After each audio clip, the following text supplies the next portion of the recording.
Oke. Assalamualaikum warahmatullahi wabarakatuh. Sebelumnya, mohon maaf tidak bisa on cam karena untuk laptopnya bermasalah dengan kameranya. Oke, jadi maksud dan tujuan pertemuan kali ini kita akan bahas bersama agar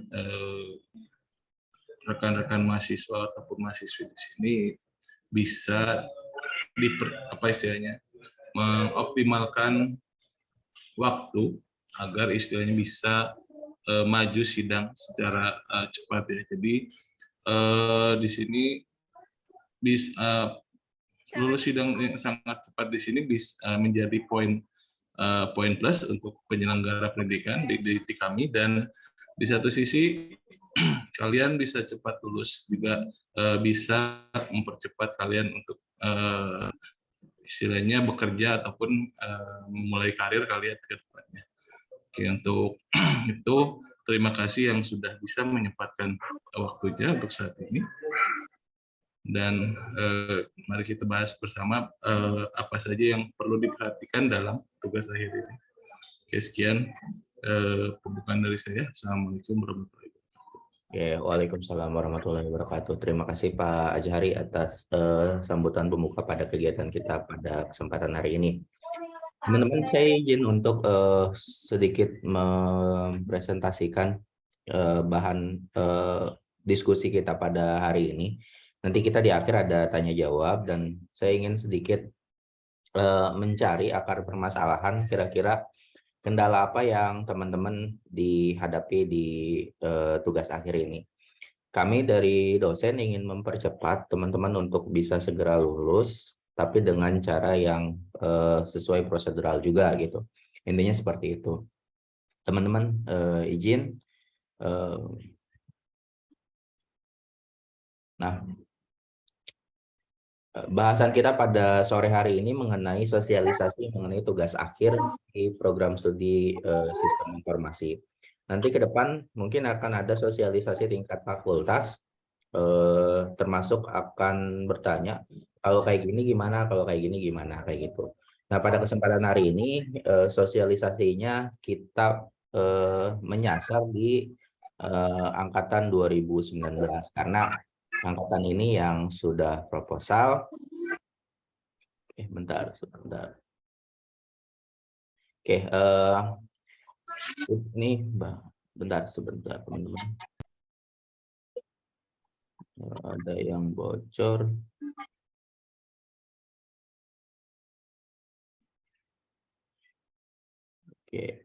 Oke, sudah. Lumayan banyak juga, ada sekitar 24 mahasiswa yang hadir pada kesempatan hari ini. Mohon maaf saya ganggu waktu Sabtunya, karena kalau Senin sampai Jumat pasti ada yang kuliah dan sebagainya, akhirnya nggak bisa. Jadi mudah-mudahan pada kesempatan hari ini nanti seiring berjalannya waktu, teman-teman yang belum gabung bisa segera gabung juga di kegiatan kita pada hari ini. Teman-teman, ada beberapa tahapan atau fase di dalam teman-teman, dimulai dari pengajuan topik dan dosen pembimbing proposal hingga akhirnya itu yudisium dan wisuda. Saya anggap wisuda di sini tuh hanya seremonial aja. Jadi sebenarnya fasenya itu sampai ke yudisium di tingkat program studi dan fakultas. Jadi wisuda kan nanti yang akan ngurus adalah universitas, jadi itu ya seremonial saja sebenarnya. Tapi yang paling penting adalah fase dari A sampai ke E ini. Fase pertama teman-teman itu adalah fase yang dimulai dari pengajuan topik dan dosen pembimbing proposal. Nah, mahasiswa itu memenuhi syaratnya itu adalah memenuhi syarat untuk menyusun tugas akhir. Mahasiswa itu alurnya nanti akan mengajukan topik penelitian yang diminati, penentuan dosen pembimbing proposal. Nah, sampai tahapan ini sebenarnya sudah. Setelah ada pengumuman penentuan dosen pembimbing proposal, mahasiswa mengambil surat tugas pembimbing proposal dari dekan di fakultas melalui TU. Nah, di tahapan ini sudah, di tahapan kelima pelaksanaan bimbingan proposal tugas akhir. Nah, di tahapan ini rata-rata mahasiswa 2019 itu sudah semua. Tapi ternyata di tahapan ke-6 pendaftaran dan pelaksanaan seminar proposal sampai saat ini masih ada sekitar 19 atau 20 saya lupa mahasiswa program studi S1 Sistem Informasi yang belum melakukan sidang proposal. Nah, kita akan cari tahu bersama kira-kira penyebabnya seperti apa. Nanti mungkin akan saya tanyakan 1-2 di sini, atau boleh nanti teman-teman yang belum proposal bisa sedikit cerita kira-kira kendalanya seperti apa. Karena lumayan banyak juga, ada sekitar 20-an itu gitu. Jadi masalahnya ternyata di sini sudah mulai timbul masalah nih. Teman-teman di sini itu 20 itu dari jumlah mahasiswa SI 2019 itu cukup banyak gitu. Jadi kenapa masalahnya bisa ada? Apakah teman-teman punya masalah dengan dosen yang susah ditemui atau susah bimbingan atau seperti apa? Seperti itu. Dan nanti kita lihat ada timeline yang akan saya coba share ke teman-teman. Nah, yang kedua ini adalah fase B. Fase B itu adalah fase revisi proposal. Nah, di fase B ini juga ternyata muncul lagi masalah. Jadi, setelah teman-teman sidang proposal, itu ada beberapa yang belum menyelesaikan revisi sampai sekarang. Bahkan teman-teman yang sidang itu sidang di tahun 2022 kemarin di Desember, tapi sampai sekarang teman-teman di sini ada beberapa yang belum menyelesaikan revisiannya. Saya mention aja ya di sini teman-teman. Rihan itu kenapa ya kira-kira? Ada Rihan? Halo, halo, ada Rihan? Rihan Maulana, Gebi, Rizky Ansa, Nopi. Pak. Ya, halo. Ya, Boleh masuk, boleh. Langsung aja boleh kalau mau ditanggapi. Silakan. ya Pak, mungkin besok saya bimbingan kembali. Oke, Don. Udah dijawab tuh sama Gebi ya. Rizky, Nopi, Palih nih kemana Palih? Halo, ada Palih? Halo Palih, ada? Kevin, kemana nih? Menghilang juga nih. Ketemu dengan saya sekali, terus hilang lagi. Siti Nurholifah, ada Siti? Gilang Topan Bahari, Hatta Rajasa, Dimas Fajar, ini baru kemarin.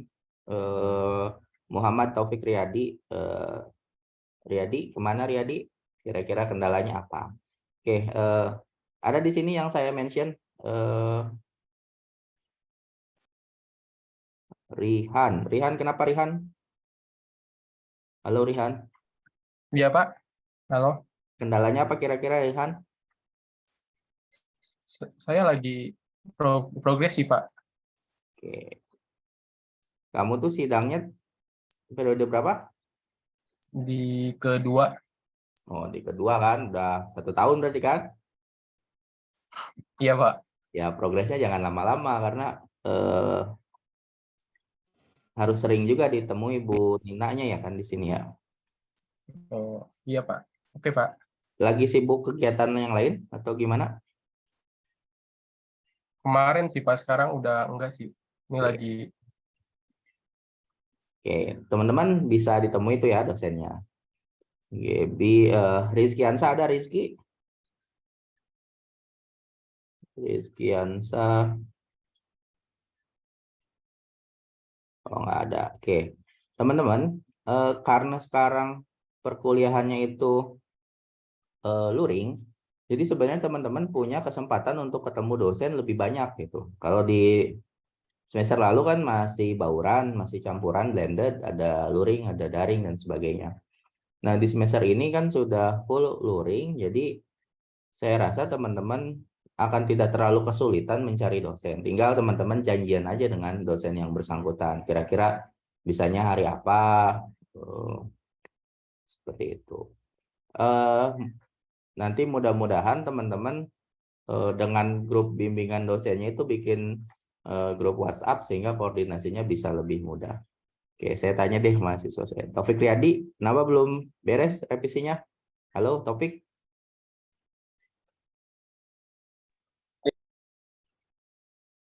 Halo, Pik.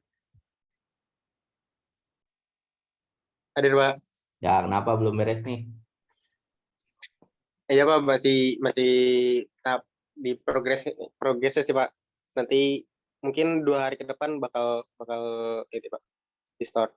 Oke, jadi teman-teman mudah-mudahan cepat beres juga. Gitu. Yang lainnya yang tadi saya mention mudah-mudahan cepat beres juga revisi proposalnya. Karena selesaikan saja dulu revisi yang diminta oleh penguji kemarin. Toh nanti juga teman-teman boleh jadi bab 1, bab 2, bab 3 itu berubah lagi seiring teman-teman sudah masuk ke bab 4 yaitu mulai implementasi atau hasil nanti. Pasti kadang ada beberapa 1, 2 yang berubah lagi. Jadi bukan berarti bab 1, 2, 3 yang sudah teman-teman susun di proposal itu nggak berubah lagi. Ada kemungkinan berubah lagi sebenarnya. Jadi saran saya kalau revisinya minor segera aja diselesaikan. Toh nanti juga akan berubah lagi dimungkinkan. Oke. Di tahapan fase B ini ternyata juga cukup banyak masalahnya. Nah, masuk ke fase C itu lebih banyak lagi masalahnya sebenarnya. Fase C itu adalah fase teman-teman nyusun tugas akhir dengan didampingi oleh pembimbing 1 dan pembimbing 2. Kalau tadi itu teman-teman punya yang namanya dosen pembimbing proposal, nah di tugas akhir ini fase C teman-teman punya dosen pembimbing 2. Pembimbing 2 di Fasilkom biasanya adalah dosen yang menjadi penguji di pelaksanaan proposal kemarin. Jadi sebenarnya revisian dari si penguji itu teman-teman juga nanti bakal ketemu lagi juga ketika teman-teman mulai nyusun tugas akhirnya. Jadi cepat diselesaikan saja saran saya. Karena kenapa? Nanti dari sini sampai teman-teman akan daftar kolokium itu ada batas waktu SK yang wajar dari mulai penyusunan, kan dari sini dari revisi proposal masuk ke fase seminar hasil itu ada fase yang wajar. Masa misalnya SK pembimbing 2-nya terbit tanggal 1 Maret. Terus teman-teman kolokium di tanggal 7 Maret, kan nggak wajar kan? Masa di dalam 6 hari bimbingan itu teman-teman sudah di ACC kayak gitu. Jadi ada fase yang wajarnya. Berapa kali dalam seminggu teman-teman bisa bimbingan kayak gitu maksimalnya. Nah, di fase ini kita lihat berapa orang yang akan maju pertama kali di kolokium program studi sistem informasi nanti gitu. Nah, fase ini di fase D itu adalah sebenarnya adalah fase inti dari penelitian teman-teman. Jadi di fase ini teman-teman akan mempresentasikan hasil dari penelitian teman-teman secara ilmiah. Fase E, fase yudisium adalah sebenarnya ini juga seremoni. Jadi ketika semuanya sudah beres, teman-teman bisa yudisium, intinya seperti itu. Nah, kita bahas pertahapan nanti setelah ini dimulai dari proposal, kolokium, dan yudisium itu seperti apa. Oke, seminar proposal adalah seminar yang dilakukan mahasiswa pada dasarnya setelah mahasiswa itu melakukan bimbingan kepada dosen pembimbing proposal dan telah mendapat persetujuan pembimbing untuk maju proposal. Jadi pada tahapan ini sebenarnya yang diuji hanya kelayakan dari si proposal, apakah layak atau tidak layak seperti itu. Nah, link pendaftarannya nanti ada link pendaftaran yang baru bagi 20 mahasiswa yang belum, nanti akan kami siapkan, nanti akan saya share lagi di grup 2019 link pendaftaran proposalnya seperti apa. Jadi akan diuji oleh si pembimbing proposal, nanti itu di dalam satu ruangan, dan akan diuji oleh si penguji proposal. Nah, untuk mulai gelombang selanjutnya di bulan Maret ini, kalau yang lalu kan ujiannya daring. Teman-teman di yang ini, di gelombang selanjutnya, itu proposal juga dilakukan secara luring. Jadi mohon dipersiapkan berkas-berkasnya nanti secara luring juga. Seperti itu. Jadi mulai Maret ini ujian proposalnya secara luring. Lanjut, apa syarat penyusunan tugas akhir? Teman-teman sebenarnya telah menempuh dan lulus seluruh mata kuliah pendukung tugas akhir. Rata-rata teman-teman udah lulus ini, udah lulus 120 SKS kan, jadi di semester 8 ini jadi sebenarnya bisa mengajukan proposal secara kelayakan sudah bisa. Nah, bagaimana alur pendaftarannya, teman-teman? Pertama, itu teman-teman harus dapat yang namanya persetujuan dari dosen pembimbing proposal. Nah, karena dilakukan secara luring, jadi teman-teman juga harus menyerahkan bukti sudah melakukan bimbingan proposal minimal 3 kali. Jadi di sini kelayakannya teman-teman harus sudah bimbingan proposal minimal 3 kali.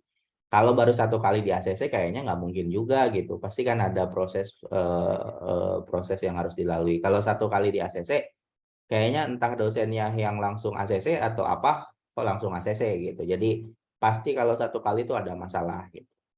Yang ketiga, teman-teman melakukan plagiarism checker, itu maksimal 30%.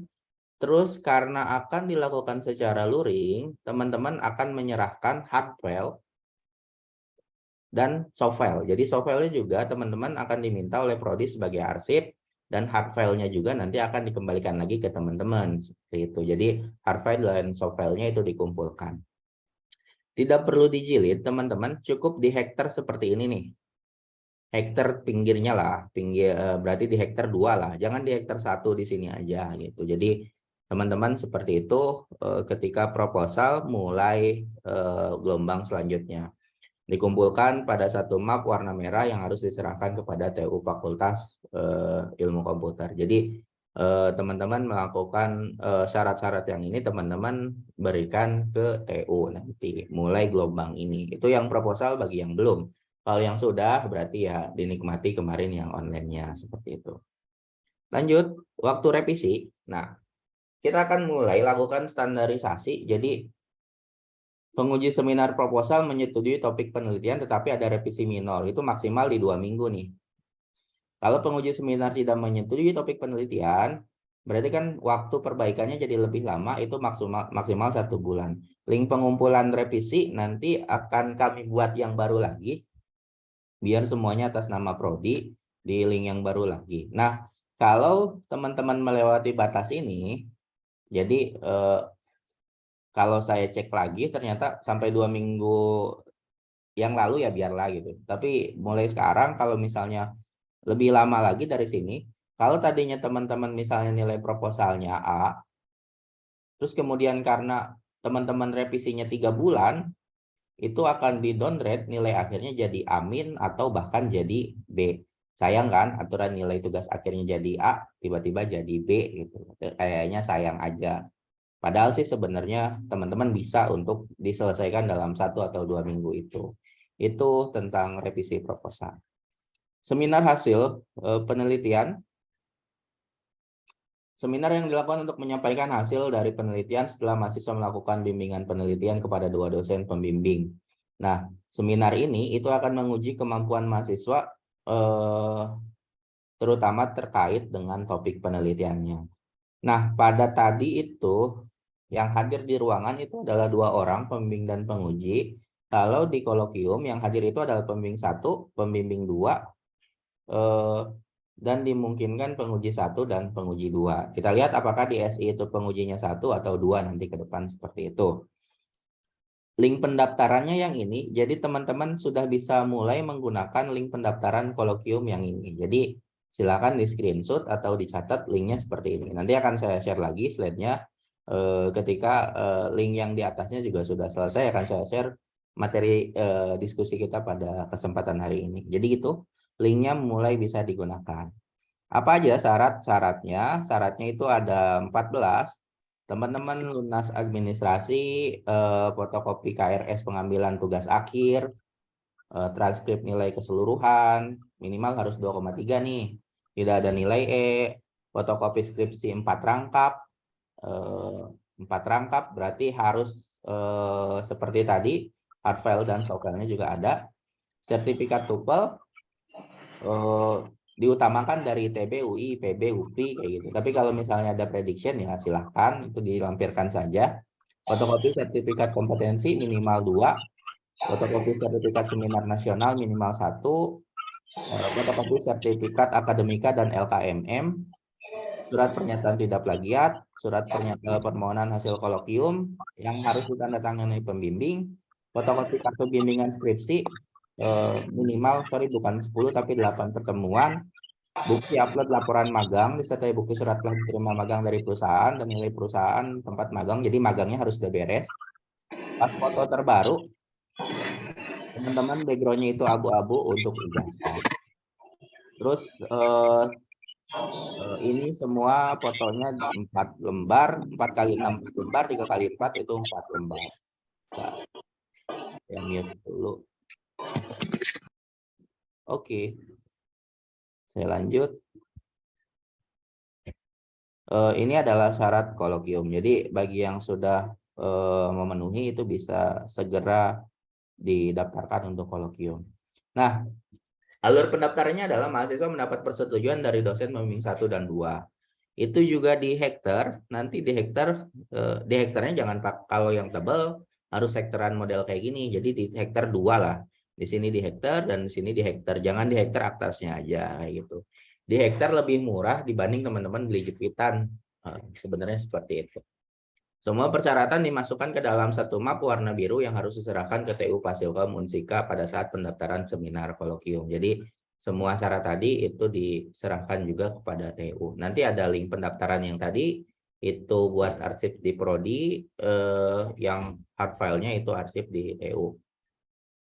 Lanjut, selanjutnya adalah yudisium. Yudisium sebenarnya adalah proses akademik yang menyangkut penetapan nilai. Jadi setelah semuanya beres ya teman-teman tinggal daftar yudisium sebenarnya itu. Nah, ada syaratnya menyerahkan lembar revisi yang telah ditandatangani, menyerahkan 3 rangkap tugas akhir hasil revisi harus sudah dijilid hardcover. Jadi jangan menyerahkan yang sudah ditandatangani dosen pembimbing dan dosen penguji, jangan.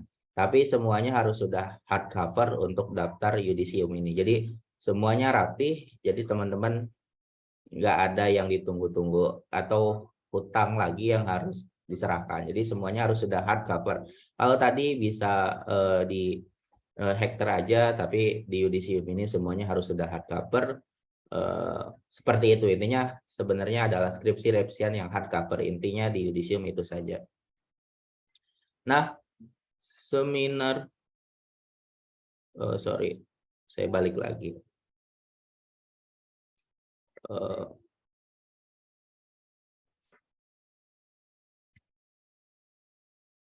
Nah, teman-teman, itu di sini kan ada minimal bimbingan kalau di sini 10 kali. Kalau di sana tuh 8 kali. Berarti sebenarnya maksimal bimbingan itu adalah 1 minggu itu 2 kali, teman-teman. Jadi normalnya dari kolokium, dari tugas akhir dari revisi itu berarti kan ada SK pembimbing 1, pembimbing 2, pembimbing 1 dan 2 itu ke kolokium. Masa yang normal itu adalah SK-nya itu 1 bulan sebenarnya.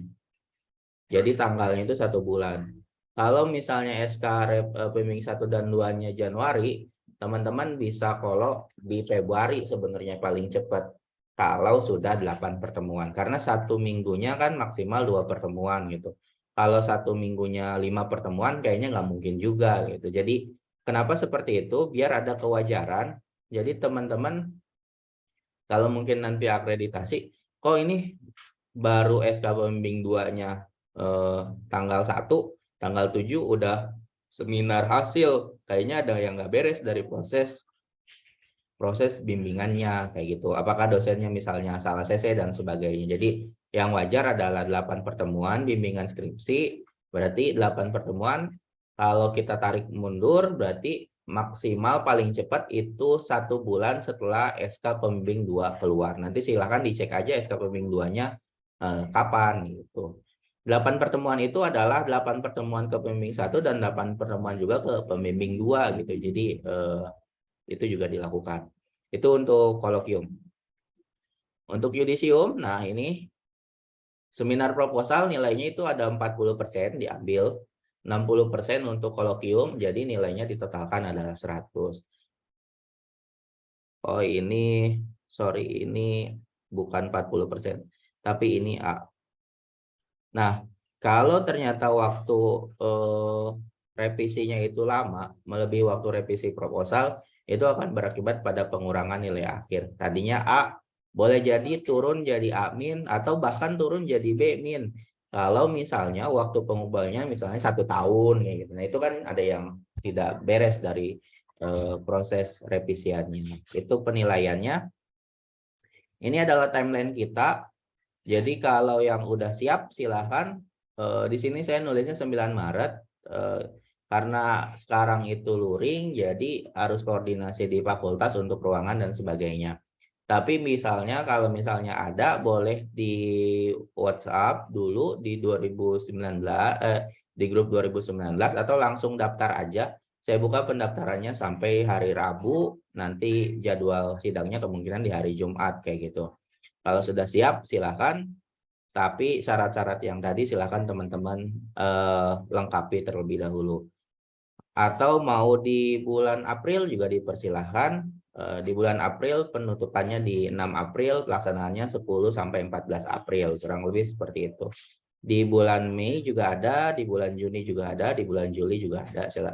Silahkan nanti teman-teman screenshot aja slide yang ini. Lebih detailnya ada di buku panduan tugas akhir Fakultas Ilmu Komputer Universitas Singapura Bangsa Karawang. Jadi silakan teman-teman baca di sana. Itu aja dari saya. Silakan kita mulai diskusinya, atau ada pertanyaan dari teman-teman yang lain, maka dipersilakan.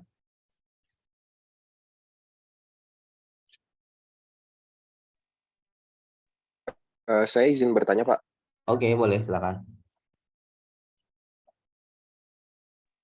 Jadi kalau untuk sertifikat bahasa Inggrisnya, Pak, maksimal berapa tahun ya semenjak tes? Normalnya sih 2 tahun kan berlakunya. Biasanya ada masa berlakunya gitu kan.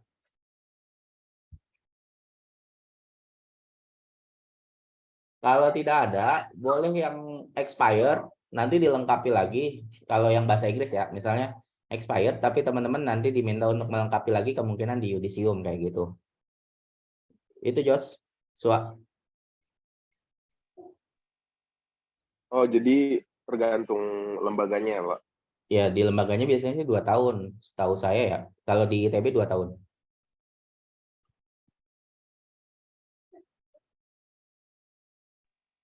Satu lagi, Pak, surat sertifikat kompetensi itu contohnya seperti apa ya, Pak? Misal teman-teman ikut kursus online gitu di coding atau apa, pelatihan Python misalnya, ya itu bisa diklaim sebagai sertifikat kompetensi kayak gitu. Untuk ada tidak, Pak, standar minimalnya?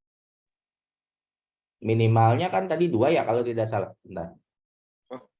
Maksudnya ini, Pak, sekupnya. Nggak ada batasannya. Sertifikat, oh nggak ada. Nggak ada, Oke, Pak. nggak ada batasan. Yang penting teman-teman pernah dapat sertifikat kompetensi. Ya syukur-syukur misalnya dapat dari BPTIK misalnya, atau Kominfo, dapat dari lembaga sertifikasi profesi misalnya, BNSP kayak gitu, itu bagus. Tapi kalau yang pelatihan biasa juga boleh. Boleh ditambahkan, Pak? Boleh Pak Ajari. Ya, untuk sertifikat kompetensi ya istilahnya seperti pelatihan ataupun training keahlian. Jadi diharapkan sih yang kalian ambil itu kompetensinya sesuai dengan bidang keilmuan ya. Jadi harapannya sih seperti itu, tapi tidak menutup kemungkinan kalau misalkan kalian anak SI mengambil kompetensi mengenai HR ataupun human resource management, itu nggak apa-apa. Tapi ya didahulukan untuk yang keahliannya terlebih dahulu, seperti itu ya. Ya, terima kasih Pak Jari. Kalau misalnya sertifikat keahlian budidaya cupang ya jangan dimasukin gitu maksudnya. Itu Joshua. Ya, Pak. Terima kasih, Pak. Oke. Silakan yang lain. Ada lagi? Boleh Gebi, Gebi Ilham, Gebi dulu ya. Silakan. Pak, izin tanya Pak.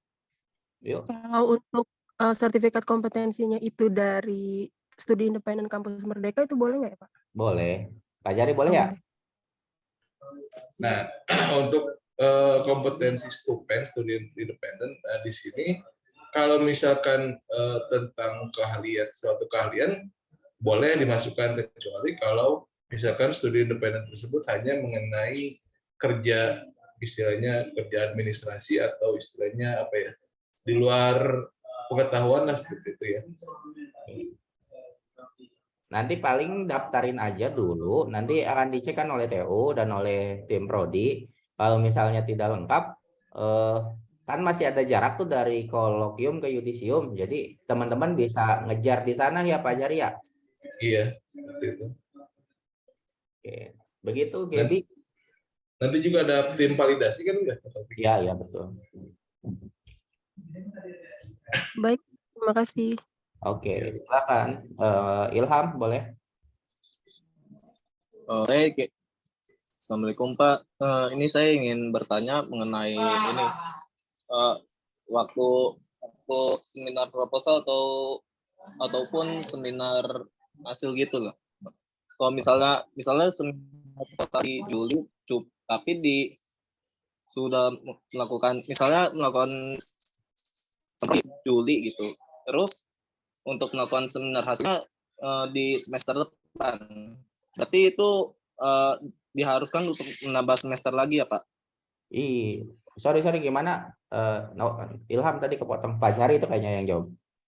Boleh Ilham? Gimana?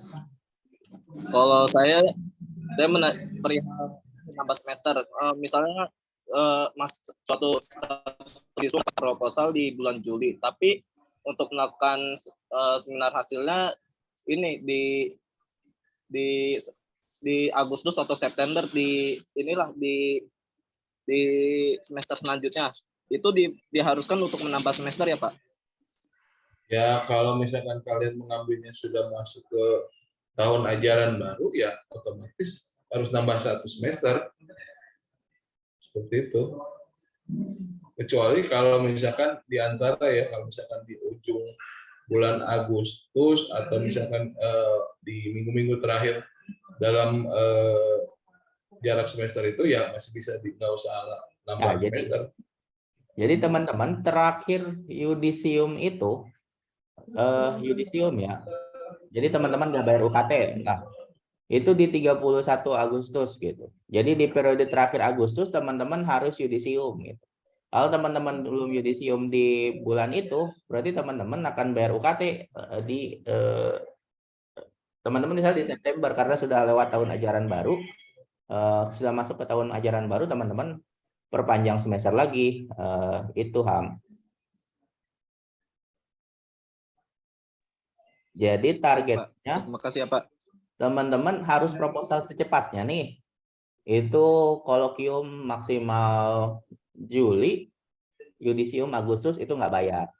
Itu batas terakhir teman-teman nggak bayar UKT lagi. Kalau teman-teman syukur-syukur bisa dilaksanakan di April misalnya, langsung semuanya nih di lulus April yang hadir pada kesempatan hari ini, ya yudisiumnya misalnya di Mei, itu nggak bayar. Apa Pak Jari, silakan. Gimana Kak? Benar kan begitu Pak Jari? Iya betul. Oke. Jadi ya diusahakan jangan ambil yang terakhir-terakhir, takutnya Ya, kalau yang terakhir rawannya teman-teman belum dijilid dan sebagainya, akhirnya ikut ya bayar UKT 50% kan lumayan ya gitu. Itu Ilham. Jelas Sam? Oke. Rahman, boleh Rahman? Baik Pak, izin bertanya. Saya ada 2 pertanyaan Pak. Untuk yang pertama itu kan ada syarat di mana kita harus bimbingan 10 kali, sedangkan 8 kita yang sebelum Oke, 8 Pak. Setelah peraturan baru ada syarat bimbingan 8 kali.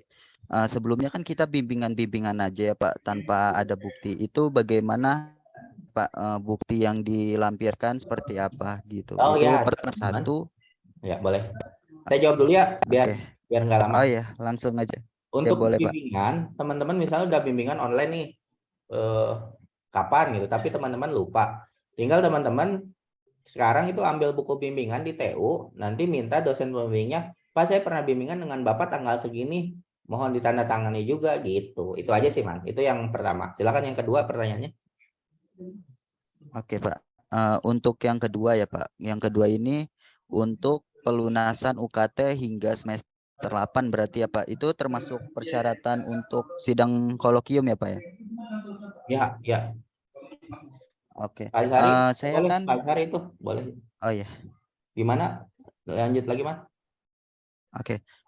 Saya kan penerima bantuan dari pemerintah DKI Jakarta ya Pak, yang mana kalau misalkan setiap pergantian semester kita ada penangguhan UKT itu menggunakan surat SK dari DKI Jakarta. Jadi kalau untuk mencetak pelunasan UKT sepertinya untuk yang penerima bantuan dari KJMU atau pemerintah DKI itu belum ada Pak. Itu bagaimana ya Pak solusinya dari Pak Azari maupun Pak Taufik? Ini berarti yang persyaratan bebas administrasi ya? Iya Pak, betul Pak. Ya, berarti nanti yang pertama istilahnya ya pasti SK ataupun surat pemberitahuan dari KJMU-nya bahwa kalian tersebut itu masuk ke istilahnya daftar penerima KJMU. Terus baru istilahnya nanti diserahkan lagi ke Pandu untuk biasanya sih untuk legalitas KJMU-nya nanti di Pandu sih kalau untuk keuangan semuanya. Oke Pak, poinnya mungkin saya tangkap dari sini saya mungkin minta surat Keterangan dari sana. keterangan dari surat dari Pandu dengan melampirkan surat bukti SK dari pemerintah DKI ke Pandu, lalu dari Pandu nanti saya dapat attachment atau lampiran baru kasih ke TU Fasilkom seperti itu Pak. Ya, Iya. Oke, tapi baik mudah-mudahan Pak. di yudisium itu udah beres semua gitu. Oke Pak, baik Pak. Terima kasih Pak. Iya. Silakan teman-teman yang lain. Saya ingin bertanya Pak, Boleh. untuk sertifikat kompetensi tadi, kalau misalnya itu didapat dari course online yang Gak apa-apa. seperti itu bisa atau tidak Pak? Gak apa-apa Oh, bisa, selama Pak. terkait teknologi informasi kayak gitu. Oh, oke Pak. Ya, apalagi sekarang kan untuk pelatihan online itu sangat banyak. Jadi Iya. istilahnya lebih mudah sih kesempatan kalian untuk memenuhi kompetensi. Jadi yang teman-teman yang ingin daftar April nih, kalau ada course online di bulan Maret ini ikutin dulu gitu. Intinya itu sih, biar persiapan dulu. Silakan Betari. Izin bertanya Pak, untuk sertifikat akademika itu maksudnya sertifikat PKKMB atau bukan ya Pak? Ya, Pak Ajari boleh. Ya, untuk yang syarat LKMM ya. Ya, PKKMB itu seingat saya PKKMB. Ya, akademika itu PKKMB, terus yang LKMM itu sertifikat apa Kepemimpinan mahasiswa. Kepemimpinan ya. Baik Pak, Pendidikan terima kasih ya kepemimpinan Pak. mahasiswa itu. Ya. Ya, teman-teman berarti kan PKKMB itu sertifikat ospek ya kalau tidak salah. Kalau di Unsika dan latihan kepemimpinan mahasiswa tingkat fakultas mungkin itu sih Betari. Teman-teman itu tidak terbatas. Kalau teman-teman punya sertifikat kompetensinya 5, ya 5 aja dilampirin gitu, jangan yang minimalnya 2 gitu. Karena kan nanti seingat saya nanti itu akan muncul teman-teman ketika ijazah itu ada yang namanya surat pendamping ijazah, apa Pak Jari namanya sekarang? SKPI nanti Surat keterangan pendamping ijazah. Surat keterangan pendamping ijazah. Jadi misalnya kompetensi yang teman-teman miliki, kalau punya 10 ya 10-nya dilampirkan. Nanti mana yang masuk ke pendamping ijazah itu biar tim prodi dan fakultas yang memvalidasi sendiri. Jadi sayang aja kalau teman-teman punya keahlian 10 tapi nggak dimasukin, intinya itu sih. Ya silakan Noval. Izin pertanyaan. Ini mengenai penilaian komit Jelas, Am? persyaratan khusus lagi. Coba cari sinyal dulu Ilham. Atau nggak di chat Suaranya aja, Am? putus-putus. Saya skip yang Ilham, saya tunggu di chat aja ya Ilham. Am. Boleh yang lain silakan.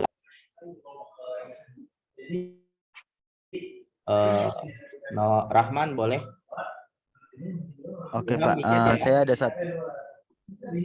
Oke Pak, saya ada satu pertanyaan lagi Pak. Yang mana saya waktu itu ada magang 2 kali MBKM ya Pak, magang di salah satu perusahaan. Nah perusahaan tersebut mengeluarkan sertifikat Pak, tapi hanya sertifikat sebagai peserta magang. Itu termasuk kompetensi atau tidak ya Pak? Terima kasih. Nah. Boleh Pak Ai. Nah, di sertifikat magangnya itu dijabarkan nggak kerjaannya apa di situ? Kerjaannya ada Pak, ada tulisan keterangan kerjaannya juga. Ya, kalau misalkan pekerjaannya itu istilahnya sesuai dengan basis pengetahuan ke teman-teman kalian, teman-teman semua ya, istilahnya masih bisa diakui untuk kompetensi tersebut. Tapi kalau misalkan magangnya kerjaannya tidak sesuai basis pengetahuan, ya mohon maaf tidak bisa diakui seperti itu. Ya, paling nanti melengkapi lagi gitu Rahman. Iya. Oke Pak. Kebetulan saya ERP konsultan sih Pak. Oh iya, ERP konsultan, berarti di situ nanti kan ada kan ya kegiatan ERP-nya tersebut seperti apa, nanti bisa diakui seperti itu. Oh tapi detailnya nggak ada Pak. Ini kayak for information doang bahwa saya udah pernah mengikuti magang sebagai ERP consultant gitu Pak. Ya, bentar. Mungkin nanti ditunjukkan ya Pak ke pembimbing atau ke Pak Kaprodi secara detail nih. Di print terus ditunjukkan Pak, ini boleh nggak masuk atau enggak. Nah Rahman, kalau enggak nanti kamu, saran saya dari sekarang tetap ngambil 1-2 course online gitulah yang masih bisa diikuti gitu. Itu sih cadangannya. Oke Pak, baik Pak. Nanti saya kirim ya Pak bukti ini masuk atau tidaknya. Boleh. Oke Pak. Selanjutnya Pak Ajhari, ini dari Noval. Mengenai kelulusan predikat cum laude, apakah memiliki persyaratan khusus lagi seperti sudah publish di jurnal internasional ataupun mencapai jurnal indeks INTA 2 atau 1?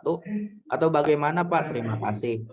Lain gap IPK mencapai 35 ke atas ya. Intinya IPK yang paling utama sih sebenarnya.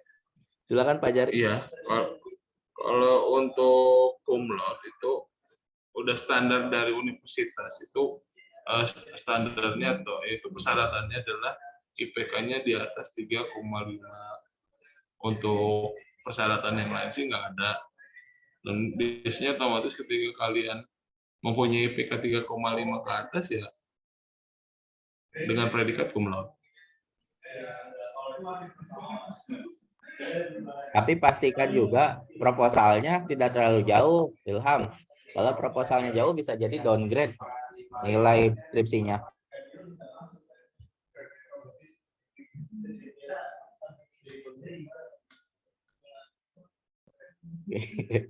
Ada iklan. Oke, silakan Am, sudah jelas Am?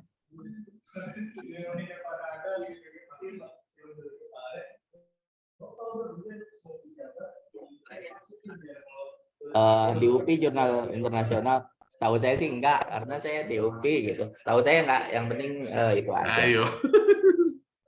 Ya. Ya kalau mau publish di internasional lebih bagus ya. Iya. Boleh Pak, Ini kan kita tadi Ilham membahas tentang jurnal ya Pak, yang mana dari persyaratan yang tadi tentang kolokium tidak ada satupun membahas lampiran jurnal. Padahal waktu itu pas ada sosialisasi pertama yang fakultas sempat dikabarkan bahwasanya ada syarat untuk menjurnal suatu skripsi Pak. Dan jadi nanti ke depannya mungkin ya ada dua Pak. Yang satu kolokium, yang satu setelah Yudisium. kolokium yang Nah, yang di yudisium ini yudisium, harus skripsi gitu Pak yudisium, jurnalnya. jurnalnya itu harus ada minimal LOA gitu. Kalau di kolokium itu nggak jadi syarat. Tapi kalau teman-teman sudah publish di kolokium, silakan itu dilampirkan seperti itu. Oke Pak, saya mau bertanya Pak, untuk judulnya itu harus sama-sama skripsi atau tidak ya Pak ya? Pak Azhari boleh?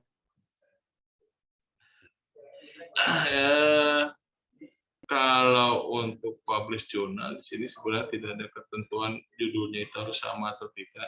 Yang jadi ketentuan adalah sudah publish jurnal dan minimal itu Sinta 4. Ya kalau misalkan sudah ada tugas ataupun istilahnya tugas dari dosen yang sudah pernah nembus ke jurnal Sinta sih, ya saya kira bisa diajukan terlebih dahulu. Oke. Saya tambahkan ya Pak Jari. Teman-teman, tugas kuliah yang penting teman-teman punya jurnal di mana teman-teman jadi penulis pertama, intinya itu. Jadi kalau penulis kedua itu nggak diakui gitu. Jadi kalau di tugasnya itu yang penulis pertamanya tuh Ilham Naufal, yang kedua tuh Rahman. Berarti Rahman nggak bisa ngeklaim si jurnal itu karena Rahman adalah penulis kedua gitu. Iya, seperti itu. Berarti poinnya yang saya tangkap di sini berarti intinya harus ada satu publish jurnal, judulnya nggak harus sama, tetapi harus sebagai penulis. Iya betul. Pertama. Iya. Nah itu tuh nanti ada formnya itu akan diperiksanya di video. Oke Pak, baik Pak, terima kasih. Gaby mau nanya? Boleh Gaby. Ilham masih mau nanya lagi Ham atau gimana? Boleh Gaby dulu. Baik Pak, izin bertanya Pak. Iya. Tadi kan kata Pak Azhari itu untuk minimal Sintanya Sinta 4 ya Pak. Berarti kalau misalnya saya kan udah punya LOA tapi Sinta 5, berarti nggak bisa ya? Ya, Sinta 4 aja sudah lumayan mudah kok, ngapain harus Sinta 5. Oh iya berarti emang harus Sinta 4 ya Pak? Baik Pak, makasih Pak. Iya.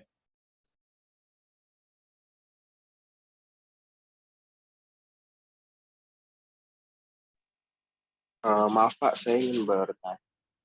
Iya silakan. Kalau untuk sertifikat PKKMB, kalau misalnya ada kehilangan gitu, kira-kira saya harus apa ya Pak? Coba kamu hubungi ke BEM-nya, siapa tahu masih ada duplikat atau cadangan di BEM-nya.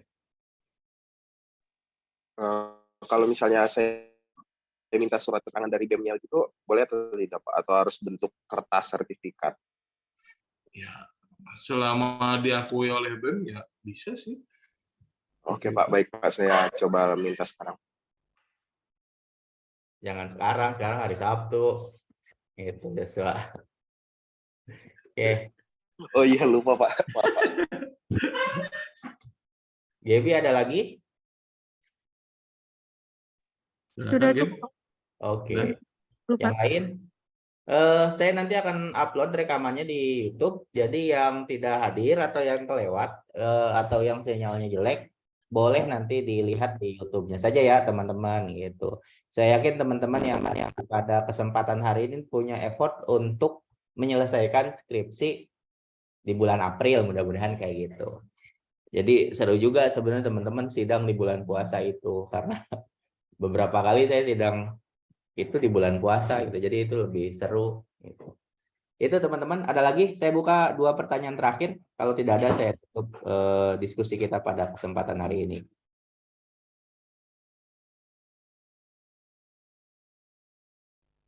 Ada lagi? Kalau tidak ada, saya minta teman-teman yang ada di sini, Rihan, Gebi, Rizky, Nopi, Fali, Kevin, Siti, Gilang, Hatta, Dimas, dan Riyadi, itu untuk segera melakukan revisi proposal. Nah, nanti yang belum proposal itu akan saya mention lagi di berikutnya di grup, saya list nama-namanya yang belum proposal siapa aja. Jadi yang belum proposal silahkan teman-teman punya waktu, nanti link pendaftarannya akan saya share di kemungkinan di 23 Maret. Jadi teman-teman silahkan di tanggal segini yang belum proposal ada sekitar 20 orang mahasiswa SI untuk segera sidang proposal di bulan Maret. Itu dari saya. Silahkan tadi Rahman ada resen lagi, boleh silahkan. Oke Pak, jadi saya ingin menyampaikan dari keluhan anak-anak ya Pak. Boleh. Sebelumnya kan sosialisasi sebelumnya untuk tentang tugas akhir ini disampaikan bahwa jurnal yang terpublish minimal Sinta 5, yang mana rata-rata dari kita sudah mempublish di jurnal Sinta 5, dan ternyata ada kebijakan baru dari Pak Azhari yang diminta untuk jurnal terpublishnya Sinta 4. Itu bagaimana ya Pak solusi dari Bapak? Apakah kita harus publish ulang dengan Sinta 4? Karena rata-rata dari kita udah publish di Sinta 5 gitu Oke, Pak. oke. Rahman. Kalau kamu Gini aja, publish. bentar. Ya. Jadi untuk publikasi Sinta 5 udah berapa lama saya tanya dulu. Rata-rata sih 2022-2023 sih Pak. Oh, berarti masih Yang pertama kali sosialisasi, iya Pak, betul Pak. Ya udah deh, kalau misalkan masih 1 tahun ya udah saya nggak apa-apa untuk di Sinta 5 juga. Ada keringanan ternyata di Sinta 5 ya. Kalau kamu submit artikel di Sinta 5 kemarin terus disubmit ulang di Sinta 4 itu malah salah, itu nggak boleh. Itu duplikasi nggak boleh itu. Jadi ya sebenarnya kalau ada Sinta 5 pakai dulu aja. Berarti kan kayaknya Sinta 5-nya itu yang tugas mata kuliah ya, saya anggapnya. Nah, cuma skripsinya kayaknya sayang aja kalau nggak dipublish gitu. Jadi saran saya skripsinya juga dipublish. Toh juga teman-teman yang akan dapat keuntungan sendiri nanti misalnya ketika S2 atau ketika nanti ngelamar dosen dan sebagainya, teman-teman sudah punya publikasi banyak, intinya seperti itu. Itu Rahman, bisa ditangkap? Baik Pak, berarti untuk yang poin tersebut saya tangkap bahwasanya dimaklumkan untuk yang Sinta 5, tetapi sebisa mungkin kalau skripsinya dipublish juga, tapi bukan termasuk persyaratan ya Pak ya? Ya betul, ya itu sunahnya lah gitu. Oke, Tari tuh ada yang nanya. Betari, silakan Betari. Ya Pak, izin bertanya Pak. Jadi kan tadi itu yang dikasih keringanan jika yang sudah publish ya Pak. Jika yang belum publish, apakah boleh di Sinta 5 atau tetap harus di Sinta 4? Terima kasih Pak. Ya, nanti kita lihat aja lagi sih edaran rektornya ya Pak Jari ya, biar pasti aja. Nanti kalau teman-teman ada yang punya edaran rektornya boleh dipublish di 2019 ya di grup, biar saya juga baca. Intinya itu ya. Seperti itu, biar kita ada data yang datanya ternyata edarannya Sinta 5 misalnya, edarannya Sinta 4 kayak gitu. Jadi biar kita enak aja nanti konfirmasinya. Begitu mungkin Pak Syari? Iya, siap. Kita koordinasi ulang lagi. Baik Pak, terima kasih Pak. Ya. Yang jelas sebenarnya yang paling penting skripsinya beres di kolokium ini. Bukan ngeributin jurnal. Jurnal itu nanti dibahasnya di yudisium gitu. Nanti yudisium, makanya kan di kolokium itu formnya itu tidak ada, seingat saya tidak ada pertanyaan jurnal di formnya. Form itu akan dicek nanti di yudisium apakah sudah submit jurnal dan sebagainya. Jadi yudisium itu tahapan akhir, teman-teman udah semua nih, jadi baru dicek. Kan boleh jadi teman-teman misalnya belum beres jurnalnya, di kolokium ini karena misalnya ngejar skripsinya. Nah, setelah kolokium ke yudisium kan ada waktu misalnya 1 bulan, teman-teman ngejar tulisan jurnalnya, misalnya seperti itu. Satu pertanyaan terakhir, silakan. Rahman lagi boleh, silakan. Oke Pak, saya ada pertanyaan lagi Pak. Mungkin pas kolokium itu kan katanya ada checking ya Pak dari pihak TU.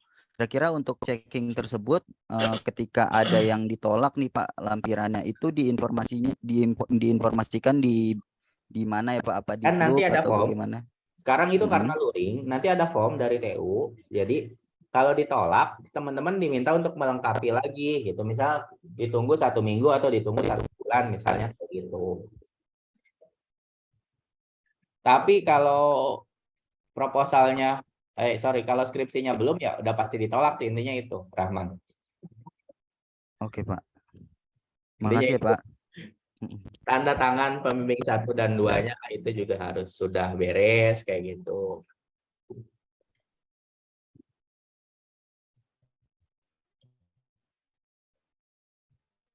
Itu ada lagi, silakan.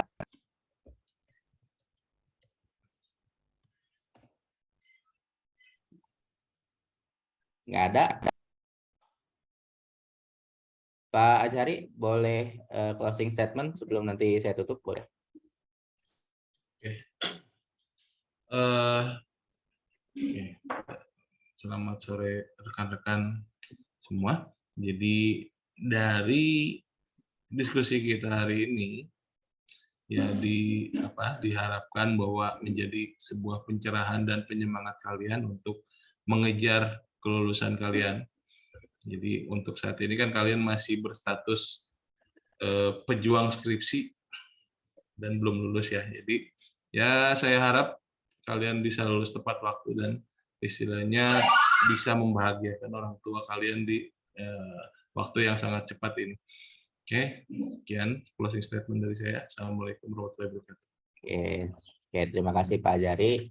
Dari saya adalah kalau Lebaran nggak mau ditanya udah lulus atau belum, makanya cepetan kolokium. Intinya itu dari saya. Terima kasih buat teman-teman semua yang ada di sini. Satu lagi, Rahmat, boleh? Silakan. Pak, punten Pak, ya Ayo. kan ada TOEFL ya Pak. Itu skornya minimalnya atau gimana ya Pak? Tahu saya, Pak Azhari aja itu mah. Kalau TOEFL biasanya sih standarnya 400 untuk S1 ya. Tapi nanti saya cek lagi deh untuk batas minimumnya berapa. Oke. Kalau IELTS-nya udah 8, 9 itu lampirin aja, jangan tanggung-tanggung ya. Udah hebat. Iya, 8 udah hebat itu. Ya itu. Baik Pak, makasih Pak. Iya. Nah, jadi mulai dari sekarang teman-teman nanti silahkan temui lagi pembimbing 1 dan pembimbing 2-nya, ngobrol bareng dengan pembimbing 1 dan pembimbing 2-nya, bahas penelitian teman-teman. Syaratnya adalah 8 pertemuan. Jadi normalnya berarti kan 1 bulan setelah SK pembimbing 1 dan 2 keluar. Jadi bagi yang pembimbing 1 dan 2-nya belum keluar, karena belum revisian, itu silakan segera revisian. Mulai ke depannya, kayaknya teman-teman kalau sudah upload revisi, selama saya belum share di link yang baru, pakai link yang lama aja nggak apa-apa. Nanti kan saya cek, kalau misalnya 3 hari kerja ternyata belum dapat SK pembimbing 2, maka silakan teman-teman tanyakan ke TU. Pak, saya sudah submit revisi, kira-kira kapan keluar SK pembimbing 1 dan 2-nya. Itu aja. Nanti teman-teman di kolokium, bagi yang akan kolokium di Maret atau di April, yang syarat-syaratnya sudah terpenuhi semua, itu nanti akan ada Google Form yang tadi, itu teman-teman juga ada, sebentar saya share deh sekali lagi. Ada link pendukung, jadi nanti berita acara sidangnya, teman-teman itu buat atau teman-teman print sendiri, ditulis nama teman-teman, ditulis bentar, saya